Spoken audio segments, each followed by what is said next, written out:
Kenapa aku tanyain tentang enroll kelas itu, karena memang di sana kalian bisa dapetin materi dan Zoom meeting kita yang kemarin dan hari berikutnya. Jadi kalau misalnya kalian mau ngulang, ya nggak apa-apa, bisa lihat ke sana lagi. Terus di situ kalian juga bisa ngerjain kuis atau final project di sana. Nah, nanti di hari kelima kita bakalan ada sesi pembahasan final project yang mungkin besok aku mulai kasih final project-nya gimana. Itu bisa kalian jadiin portofolio. Nah, portofolio itu memang penting sih buat seorang UI UX designer. Jadi di situ klien kita bisa lihat kalau misalnya apa aja desain yang udah kita kerjain, apa aja study case yang udah kita kerjain gitu. Nah, selain itu kalian juga bisa lihat dapetin sertifikat penyelesaian kelas juga di sana. Oke, kita mulai ya. Masih sama kayak sebelumnya, kita santai aja diskusinya. Kalau kalian ada kendala atau pertanyaan, kalian boleh drop di kolom chat atau on mic juga nggak apa-apa. Untuk teman-teman yang mungkin belum ada di sini, mungkin nanti aja deh mereka nyusul. Sebentar aku share screen ya.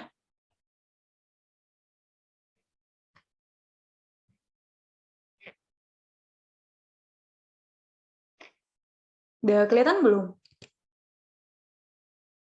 Ada, Kak. Oke. Jadi untuk hari kedua ini kita mau bahas tentang UI UX Design Components. Nah, ini aku ada dua pembahasan terpisah. Yang pertama ada UX Design Component, terus nanti kita bakalan bahas UI Design Component. Terus nanti mungkin aku bakalan kasih waktu break sebentar karena pembahasan kita hari ini cukup padat. Nah, untuk UI UX Design Components, kita bakal bahas beberapa, ada UX Design Element, UX Component, dan UX Honeycomb. Yang pertama, UX Design Element.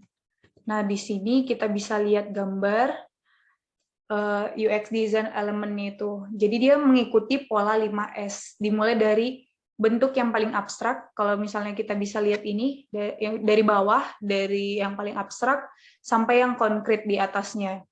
Jadi itu ada strategi, ada scope, structure, skeleton, dan surface. Jadi strategi itu bentuk yang abstraknya sampai konkret yang surface itu. Nah, setiap elemen-elemen di sini tuh bergantung pada elemen yang di bawahnya, karena memang dia dimulai dari bawah. Jadi surface itu bergantung pada skeleton, skeleton bergantung pada structure, struktur bergantung pada scope, dan scope bergantung pada strategi. Jadi elemen-elemen ini nggak bisa dipisahin gitu. Nah, masing-masing elemen ini punya dualitasnya. Ada product X functionality dan product S information. Jadi misalkan kalau misalnya kita lihat di sini, misalnya ada structure. Di sini ada interaction design itu sebagai product X functionality-nya. Sedangkan information architecture ini sebagai product S information-nya. Nah, coba kita lihat yang strategi. User needs dan product objectives ini merupakan product X functionality dan product S information-nya. Kira-kira untuk melihat gambar dari elemen ini, penjelasannya tadi paham nggak ya? Teman-teman?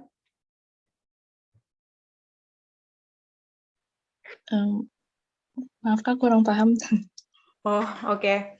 Jadi ini sebenarnya masih mau kita breakdown dulu abis ini. Ini cuma kayak gambaran umum elemennya itu dimulai dari paling abstrak ke paling konkret. Di bawah ada strategi, lanjut ke scope, ke structure, ke skeleton, ke surface. Oke. Mungkin untuk biar lebih paham kita bahas satu-satu. Jadi sebelumnya kita bahas dulu product as functionality ini itu berkaitan dengan tugas-tugas atau tahapan dalam suatu proses dan gimana cara orang berpikir untuk nyelesainnya. Jadi product as functionality itu gimana suatu produk digital, misalkan web upskill yang kemarin kita udah pakai, bisa kita gunain tanpa kita ada jelasin gitu, kayak usernya itu udah bisa berpikir sendiri gimana cara nyelesainnya gitu. Nah, sedangkan product as information itu bergantung pada informasi apa yang ditawarkan produk atau arti informasi tersebut bagi usernya. Misalkan, oke, kita balik lagi aja ke web upskill biar kita lebih ngerti ya. Misalkan ini, dari tulisan ini yang ada ditulis, belajar jadi remote worker, handal bareng upskill.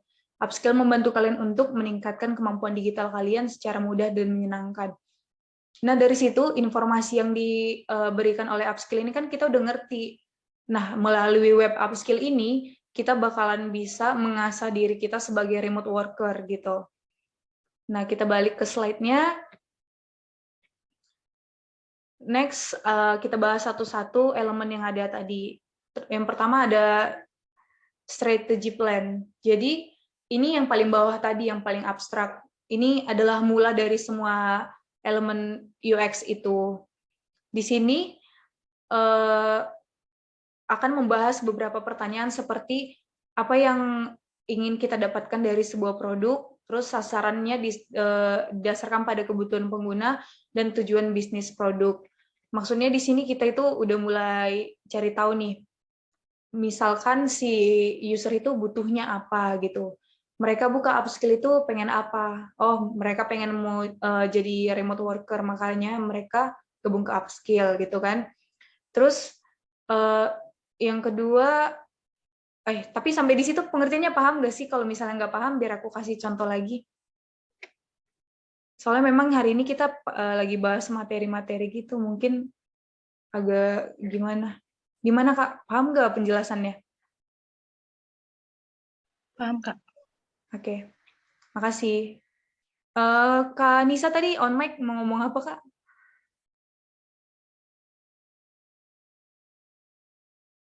Oke, mungkin nanti aja nyusul ngomongnya ya. Jadi strategi plan ini di mana semuanya bermula. Di sini kita butuh cari tahu kebutuhan user apa, terus apa yang produk kita mau hasilin itu apa gitu. Terus yang kedua ada scope plan. Ini sering juga disebut dengan ruang lingkup produk. Jadi di lapisan ini kita mengubah strategi tadi itu menjadi sebuah kebutuhan. Jadi di sini kita nentuin jenis produk, terus kita deskripsiin secara rinci tentang fungsionalitas produk dan konten yang akan ditampilkan untuk memenuhi kebutuhan user.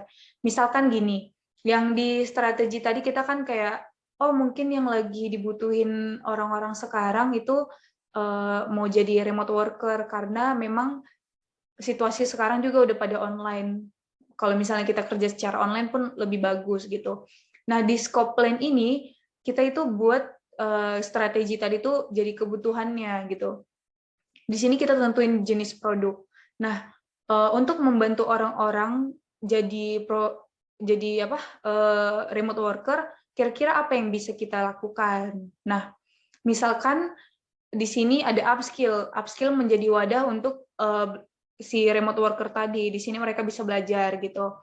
Nah, dikembangin lagi. Kira-kira fitur apa yang harus ada dalam produk kita gitu. Next ada structure plan. Di sini ini adalah lapisan tengah.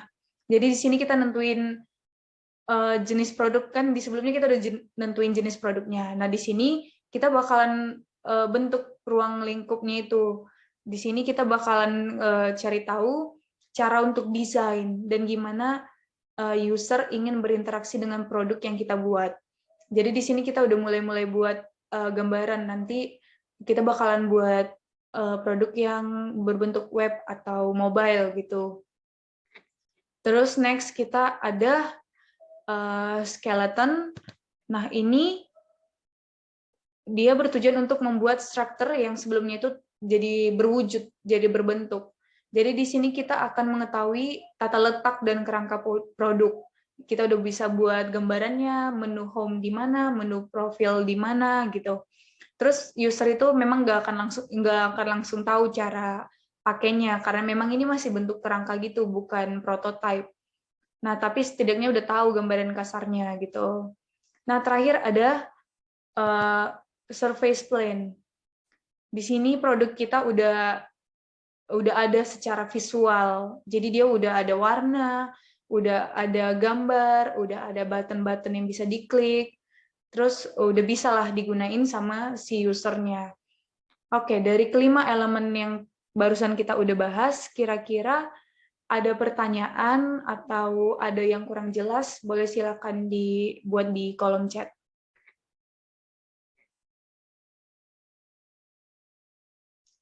Silakan Kak Fahita, Kak Giovanni, Kak Ridwan, Kak Nabila, Kak Irunisa. Mau on mic juga nggak apa-apa. Kalau misalnya ada yang nggak ngerti, boleh ditanyain daripada kita lewatin, ternyata masih bingung gitu. Gimana Kak Fahita?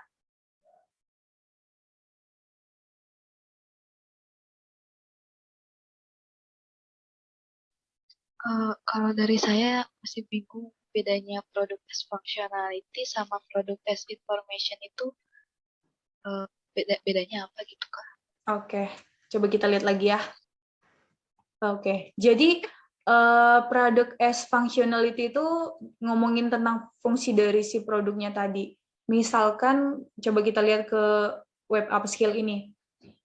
Kalau misalnya kita lihat nih upskill, dia product as functionality itu kayak fungsinya apa kira-kira. Nah, di sini kita bisa belajar. Fungsinya ini kita bisa belajar tentang materi-materi yang berhubungan dengan remote working gitu. Di sini kita bisa ngikutin kelas, bisa ngelihat materi, bisa ikutan Zoom meeting gitu. Nah, sedangkan kalau product as information itu gini, setelah kita ngikutin kelas di sini, informasi yang kita dapatin udah sesuai nggak sama yang kita butuhin gitu. Terus yang kita kan pertama kali mau lihat web upskill ini karena tawarannya untuk belajar UI UX design misalnya. Nah, tapi setelah kita lihat dia web ini, apakah benar ada UI UX desainnya gitu? Apakah benar informasi yang dia kasih tahu tentang UI UX design itu sesuai atau malah melenceng gitu? Nah, ini balik lagi tentang kebutuhan user sih, karena kita lagi bahas soal user experience kan. Jadi gimana kenyamanan user tentang informasi dan fungsi yang kita berikan di produk kita gitu Kak Fahita. Gimana Kak? Oh iya Kak, mengerti. Terima kasih. Kalau yang lain gimana Kak Nabila?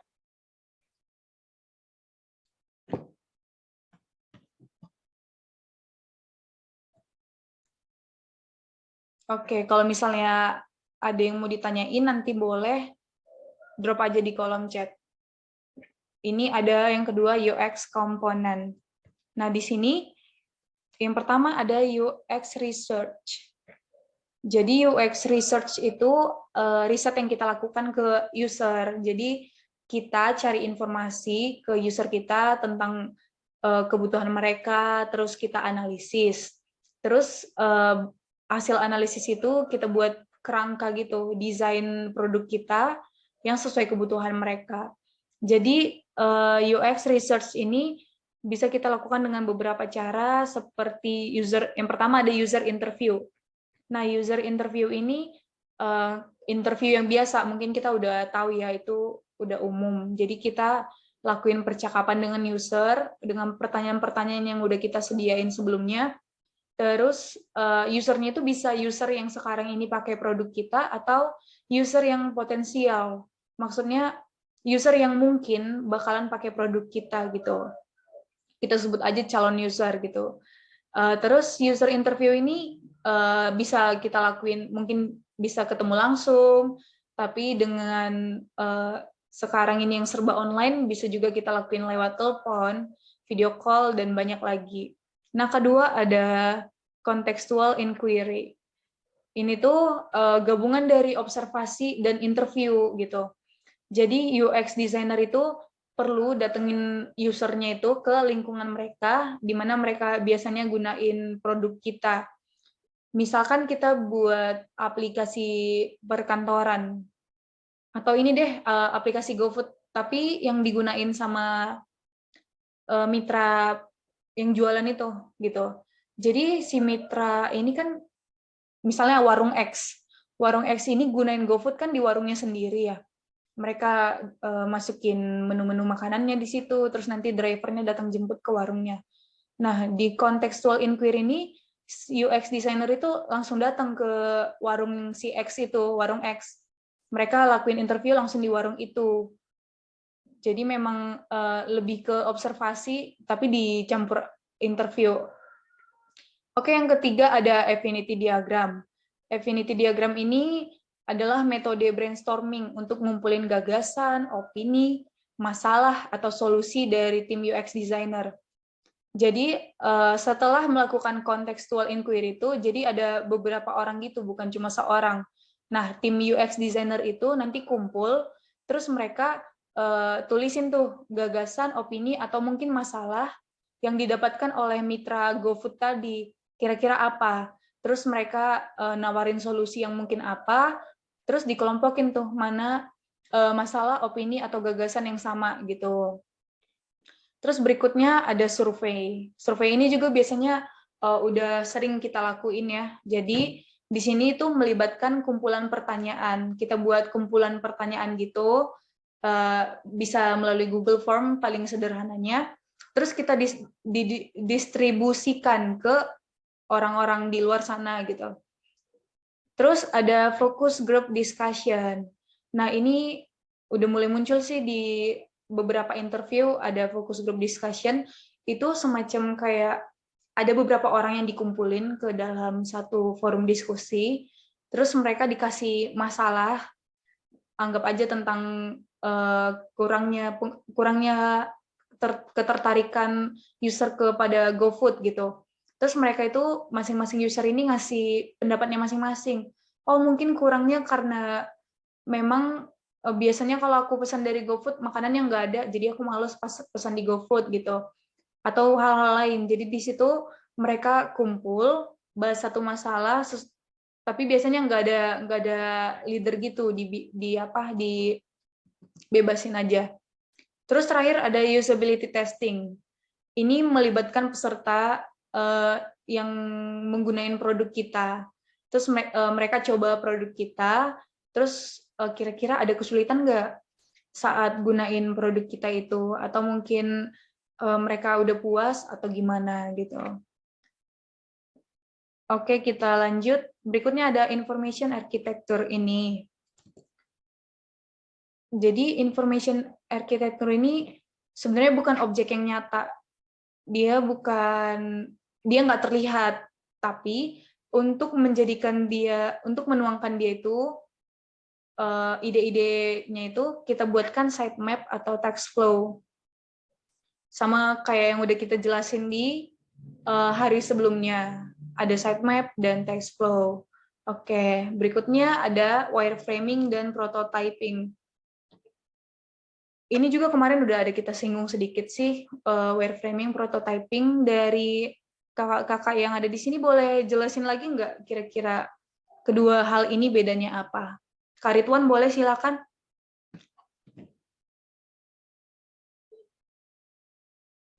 Halo Kak Ridwan.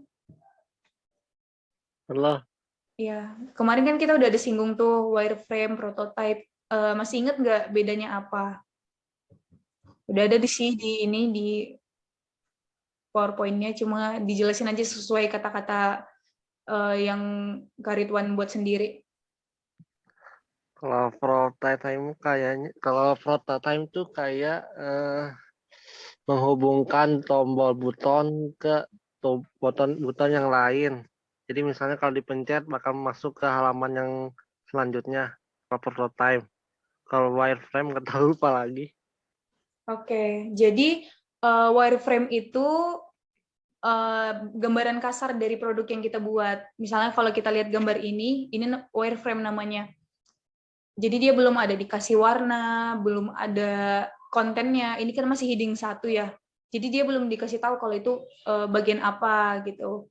Terus kalau misalnya kita coba klik ada button-button di sini tuh belum ke halaman berikutnya gitu. Jadi apa yang dijelasin oleh Kak Ridwan tadi tentang diklik button ke halaman berikutnya itu maksudnya prototipe yang interaktif gitu. Jadi kayak gambar yang di bawah ini. Ini kan udah dikasih warna. Terus kita udah tahu Ini ada button sign up, ada button learn more gitu. Informasinya udah lengkap. Nanti di hari keempat kita bakalan bahas ini, kita akan belajar sama-sama untuk buat wireframe dan prototype untuk jadi portofolio kalian. Next ada interaction design. Nah ini sama nih kayak yang Kak Ridwan bilang barusan. Itu yang bisa menghubungkan antara user dengan si produknya. Jadi udah bisa saling berinteraksi. Ini juga berhubungan tentang kata, representasi visual atau gambar, animasi gitu. Terus ada waktu dan tujuannya si user itu. Next ada visual design. Visual design ini kalau misalnya suatu produk itu kalau dikasih warna tentu lebih menarik kan daripada dia nggak ada warna gitu. Jadi ini visual design berhubungan dengan warna gitu, nggak cuma warna. Ada gambar, tipografi, ada layout atau tata letak gitu. Terus next ada usability.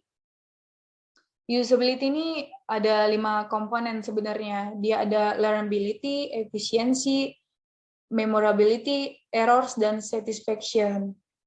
Learnability itu bicara tentang seberapa mudah sih user bisa nyelesain tugas untuk pertama kali pakai produk kita gitu. Terus kalau efisiensi, pas user pelajari cara kerja produk kita dalam sekali coba, berapa banyak waktu yang mereka gunain gitu. Misalnya usernya masih mikir, masih bingung, itu tentu makan banyak waktu kan. Terus ada memorability. Ini saat user kembali ke produk kita setelah sekian lama dia nggak pakai, kira-kira masih inget nggak cara makainya gimana, masih lancar nggak pakainya. Terus ada errors. Nah ini berapa banyak error yang dilakukan oleh user saat pakai produk kita. Terus seberapa fatal errornya itu, terus seberapa mudah user bisa nemukan jalan keluar dari error itu. Terakhir ada satisfaction. Ini seberapa menyenangkan perasaan user saat menggunakan produk kita. Puas nggak makainya? Apa masih bingung atau gimana gitu. Kalau misalnya untuk bagian ini sampai usability, ada pertanyaan nggak? Boleh di drop di kolom chat atau on mic. Atau aku tanya ini. Kak Giovanni, Iya, Kak. gimana? Paham nggak Kak sama penjelasannya? Paham, Kak? Oke, Kak Ridwan gimana Kak? Paham. Oke, Kak Dewi gimana Kak? Paham, Kak. Oke, kalau kalian ada pertanyaan nggak apa-apa buat di kolom chat, di Telegram juga kita bisa diskusi. Terus next ada UX Honeycomb. Pernah dengar ini nggak? Atau pernah lihat gambar yang ada di layar sekarang?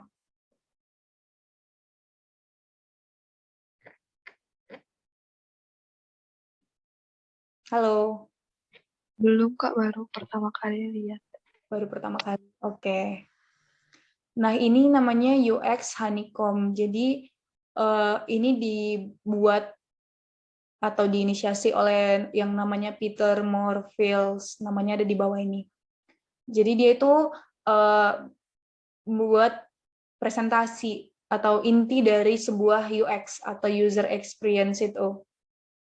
Jadi menurut beliau, untuk dapat mewujudkan experience atau pengalaman yang berarti dan memiliki nilai, maka informasi yang diberikan itu harus punya poin-poin yang ada di sini. Kayak useful, usable, valuable, desirable, dan lainnya. Kita bahas satu-satu ya. Yang pertama ada useful. Nah, ini maksudnya itu konten dan informasi itu harus original. Maksudnya buatan kita sendiri, bukan plagiarisme gitu. Dan memenuhi suatu kebutuhan dari si user. Sama kayak upskill tadi, setelah kita buka upskill dengan ekspektasi kita mau belajar UI UX design di sana, apa benar tuh ada UI UX design di situ atau enggak gitu. Terus konten itu original enggak gitu. Terus ada usable. Nah, ini produk yang kita buat itu harus bisa digunain dengan mudah. Walaupun kayak yang udah kita singgung kemarin, user interface atau UI itu nggak perlu jelasin dirinya itu gimana. Jadi nggak perlu dikasih tahu button daftar sekarang untuk mendaftarkan diri Anda bergabung di Upskill gitu. Jadi memang harus mudah digunakan. Terus ada desirable, ini tentang gambar, identitas atau brand, dan elemen desainnya itu harus dimunculin untuk memunculkan emosi dan apresiasi. Misalkan, ini tuh upskill udah berhubungan dengan brand.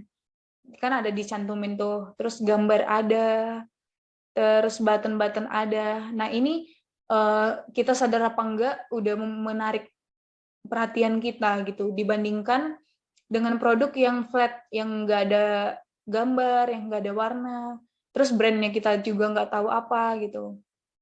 Terus ada yang berikutnya valuable, yang ini.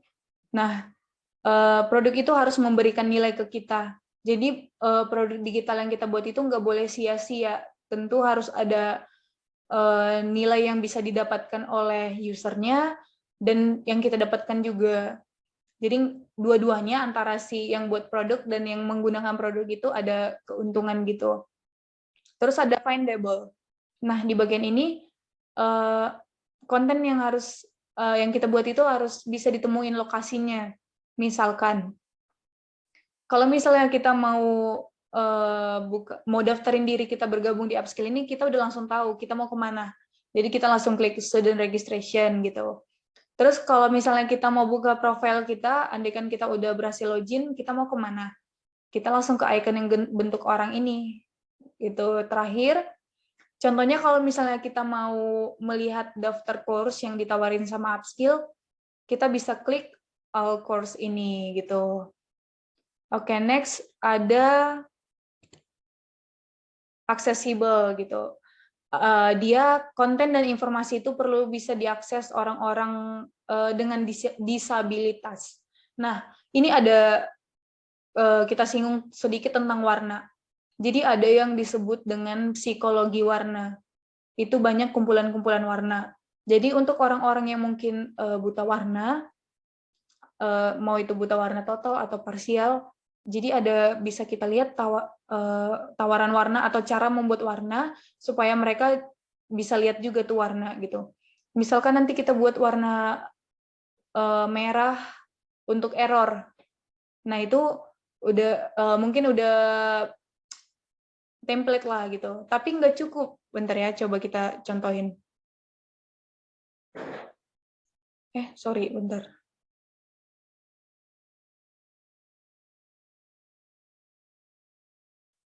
Nah, ini. Kalau misalkan ada yang mungkin buta warna, mau mengakses informasi di sini. Misalnya coba kita lihat register ini, warna biru. Nggak cukup warna biru, tapi mesti kita buat juga tulisannya register gitu. Terus yang ini, mungkin beberapa masa untuk orang yang disabilitas lainnya, ada tulisan last name, ada ini sangat berpengaruh. Karena memang mungkin dia bisa nggak lihat warnanya, tapi bisa lihat tulisannya, ada last name gitu kan. Terus banyak lagi sih, mungkin nanti bakalan kita bahas lebih lanjut ya di hari berikutnya tentang accessible ini. Terus yang terakhir ada credible.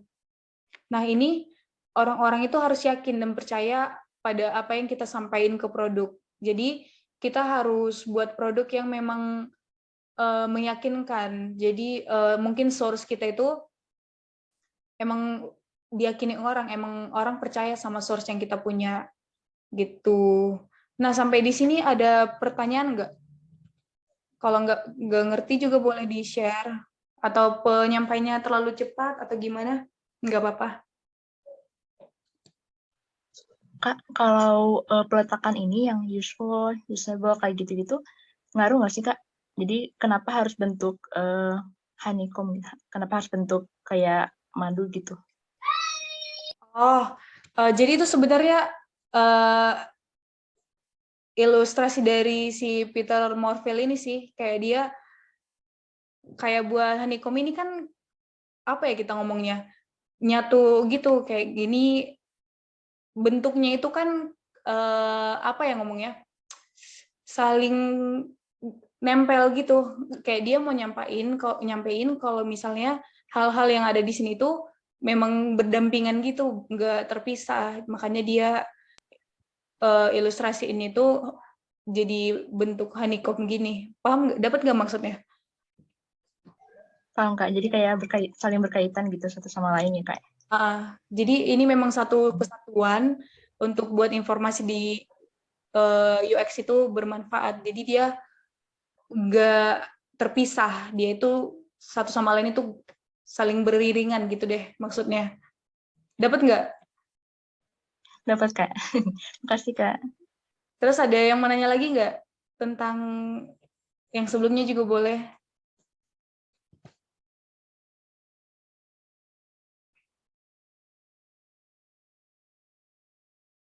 Kak Dewi, ada pertanyaan nggak? Nggak ada, Kak. Kalau Kak Nabila,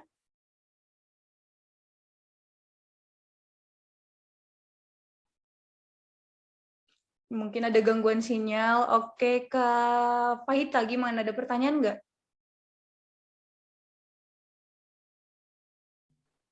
Nggak ada, Kak. Paham. Oke, semoga kalian semua paham ya. Karena mungkin materi yang kali ini agak membosankan gitu ya, karena kita baca teks-teks terus. Kalau semalam kan kita ada banyak contoh. Jadi mungkin besok kita bakal lebih menarik karena udah mulai praktik gimana sih UI UX design sebenarnya di dunia kerja gitu. Oke deh, coba aku kasih waktu break ya, 5 menit. Kalau ada yang mau minum silakan minum, kalau ada yang mau ke toilet silakan, mau ngemil silakan. 5 menit lagi kita langsung lanjut ke pembahasan UI design komponen, oke? Oke Kak. Oke, silakan.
Gimana, udah pada minum belum?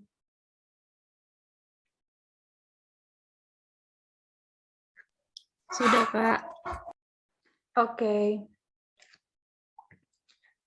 Kita lanjut aja ya ke pembahasan yang kedua, itu ada UI Design Component.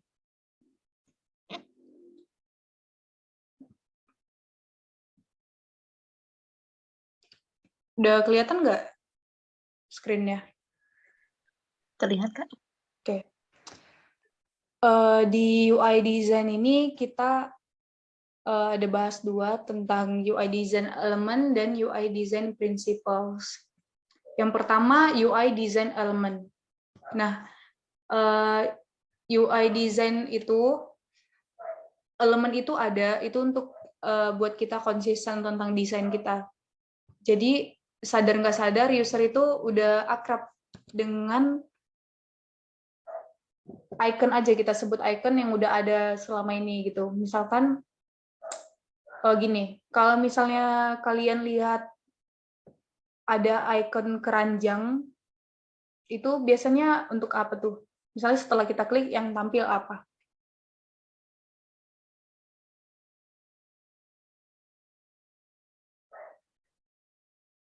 Kak Giovanni boleh bantu jawab? Ya, Kak. Maaf, Kak, tadi dipanggil dulu sama Ibu. Oke.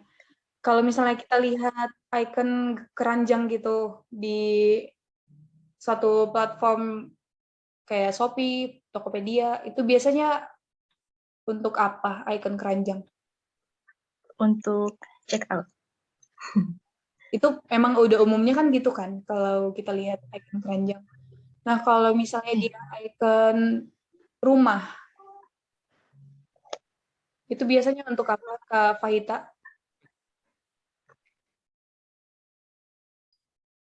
Nanti biasanya nge-link ke beranda aplikasi ya.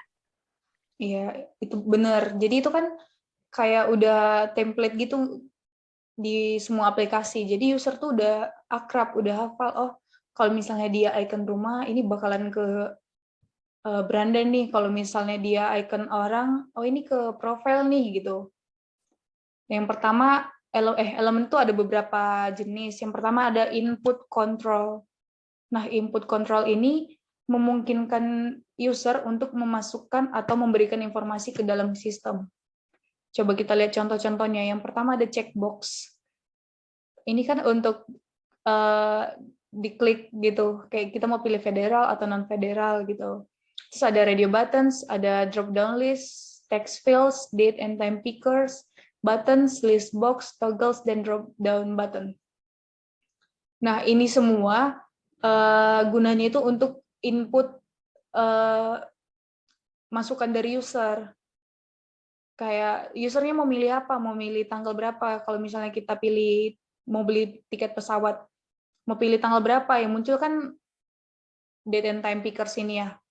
Terus misalkan untuk nomor 6, ada send, post, tweet. Jadi ini maksudnya user dikasih pilihan, dia mau kirim email atau post di Facebook atau tweet di Twitter gitu.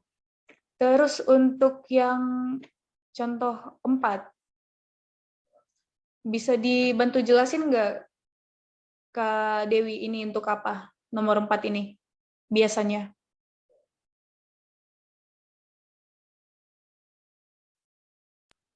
Untuk memasukkan teks, Kak. Benar. Jadi kan kita udah tahu tuh guna-gunanya ini apa, dan udah sering juga kita temuin di web atau aplikasi gitu. Oke, next ada navigational components. Nah, ini itu bantu user untuk pindah dari satu page ke page yang lain, atau dari satu tab ke tab yang lain. Contohnya ada breadcrumb, nomor 1 ini, ada search field, nomor 2, image carousel, nomor 3, ada pagination, nomor 4, text, nomor 5, dan berikutnya ada sliders dan icons.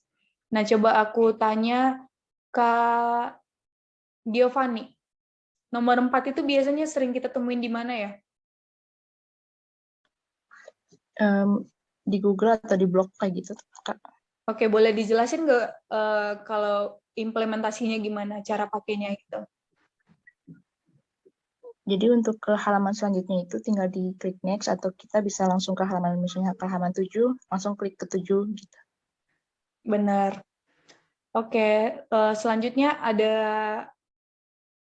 ini breadcrumb. Jadi ini agak unik sih filosofinya tuh, kayak breadcrumb itu kan remahan dari roti gitu kan. Nah, kalau misalnya kita makan roti, mungkin remahan itu bakalan bisa jadi tumpah-tumpah. Nah, jadi kita bisa lihat sambil kita jalan makan, kita bisa lihat di belakang kita ada remahannya gitu. Jadi orang tahu jejak kita. Nah, sama juga kayak breadcrumb di sini. Kita klik home, kita klik folder, index page, lalu page your own gitu. Jadi kita tahu jejak kita sebelumnya di mana, apa yang kita klik sebelumnya. Gitu. Next ada informational component. Nah, ini tuh ngebantu user untuk dapat informasi dari suatu teks atau bar. Jadi misalkan apa ya? Kayak icon information, kita coba aku cari contohnya dulu. Oh, ini aja deh.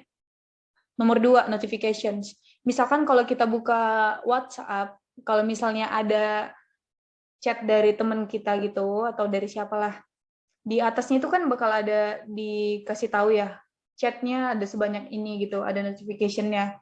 Nah, itu gunanya information component ini. Contohnya ada tooltips, notification, message box, modal window atau pop-up, atau progress bars. Misalkan juga bisa ini nih. Bentar aku, oke.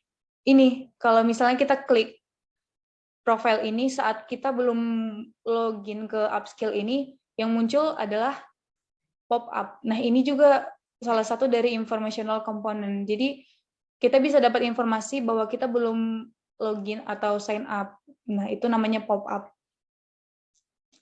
Oke, next ada container.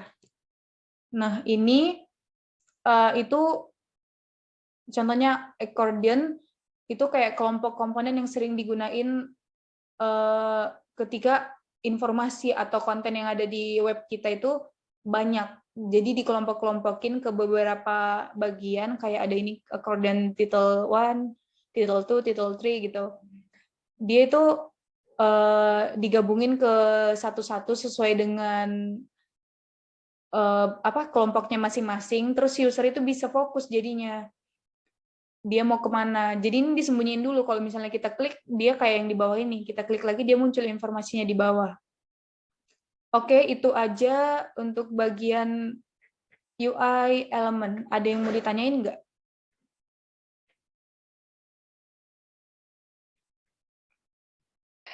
Kalau tooltip itu contohnya kayak gimana ya?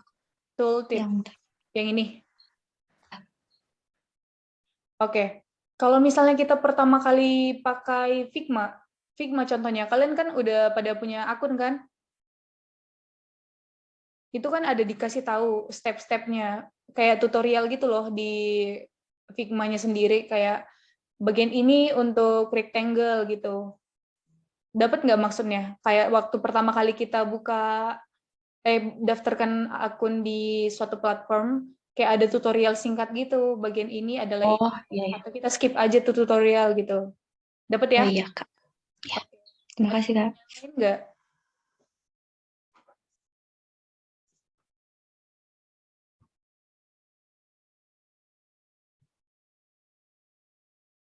Enggak ada ya? Oke, kita lanjut ya. Berikutnya ada UI Design Principles. Yang pertama ada alignment.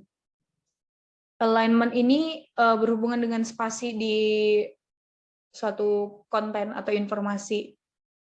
Tapi coba kita lihat di gambar ini. Coba Kak Nabila, kenapa gambar yang di sebelah kanan ini ditandai benar, sedangkan yang di sebelah kiri ini ditandainya salah?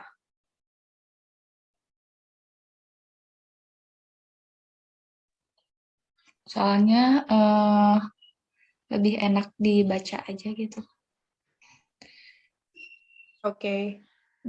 Iya, benar juga. Nah, tapi sebenarnya kan di gambar sebelah kiri ini spasinya udah oke, tapi tulisan yang di atasnya ini agak ganggu dan terkesan berantakan. Kenapa nggak diselarasin aja di sebelah kiri gitu. Nah, sedangkan gambar di sebelah kanan ini lebih rapi dan enak dilihat mata oleh user. Balik lagi, tujuan kita di UI UX design ini kan untuk membuat user nyaman. Jadi memang segala sesuatu yang kita buat itu harus sesuai dengan kebutuhan si user. Next ada contrast. Coba Kak Dewi, boleh lihat perbedaan dari kedua gambar ini, terutama yang di bawah ini ya. Kira-kira apa tuh? Icon-iconnya jadi lebih jelas, Kak, karena ada warnanya.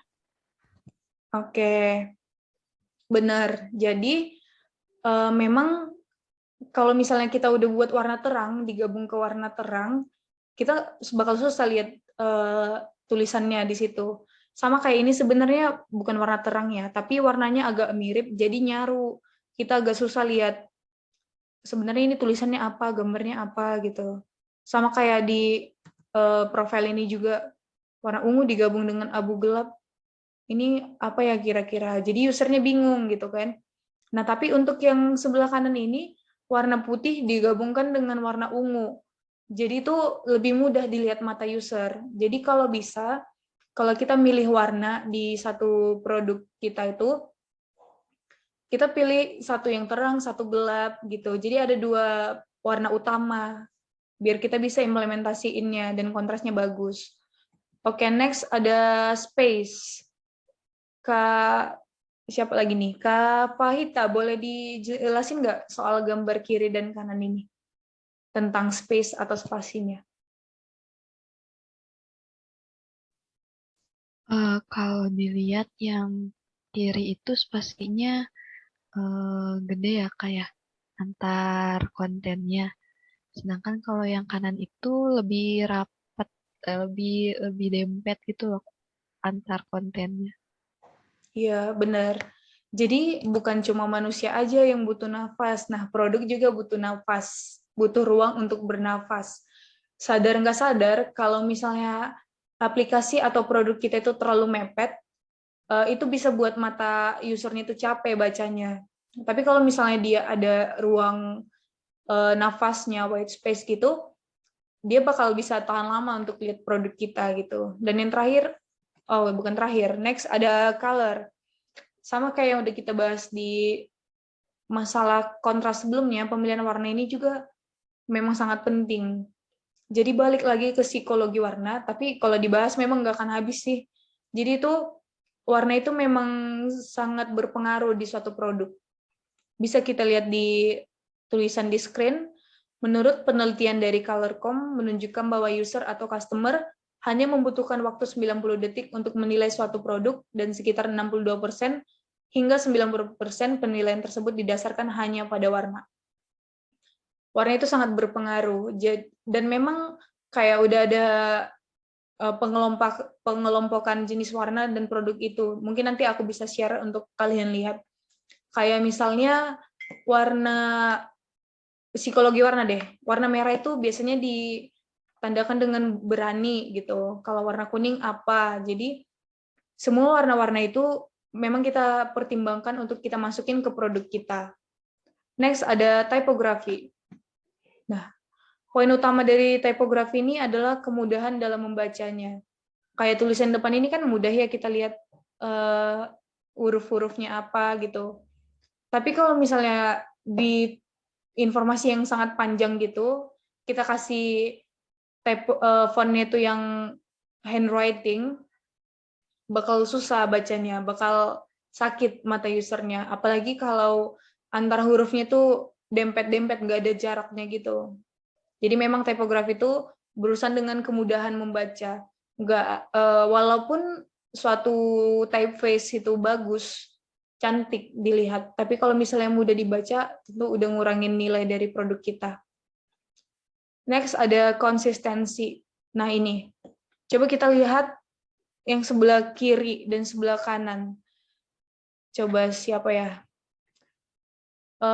Kanisa, boleh dijelasin nggak bedanya apa kira-kira? Kanisa, Ironisa.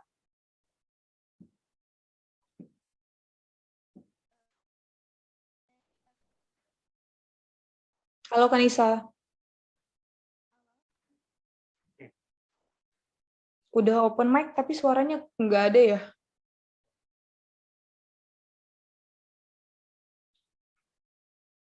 Oke, mungkin ada gangguan. Oke, aku tanya Kak Ridwan deh. Kira-kira beda gambar kiri dan kanan ini apa ya Kak Ridwan?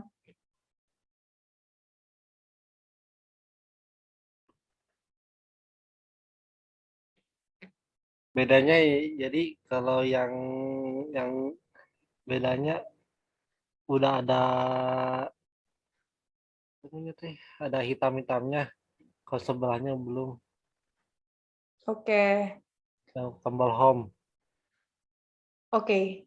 Jadi kalau misalnya yang yang yang X itu jadi kalau misalnya dipencet ini nggak kelihatan gitu. Sedangkan yang sebelahnya kelihatan kalau misalnya dipencet gitu. Ikonnya home. Oke.